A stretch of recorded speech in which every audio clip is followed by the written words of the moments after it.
this story came out. I mean, tax havens are widely used. It's not, completely unheard of. Do you think this is something that will have an impact?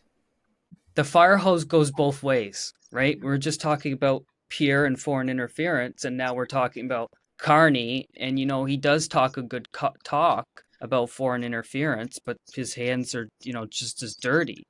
Um, I'm curious to know what leverage the Chinese Communist Party or Donald Trump will use because of Brookfield's alleged loans and his business ties with the United States. He said today that when it comes to Brookfield and when it comes to having an overseas tax haven or whatever you want to call it, that Canadian taxes are still paid. But that doesn't make any sense.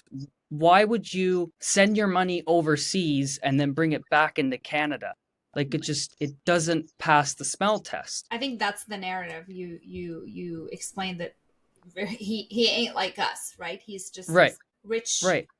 elite guy who travels the world and hasn't spent enough time in Canada and um, uses tax havens because he's very very rich. Clearly, the average person is not using tax havens. So I think it plays into the narrative of he's this out of touch guy who has no business governing our country.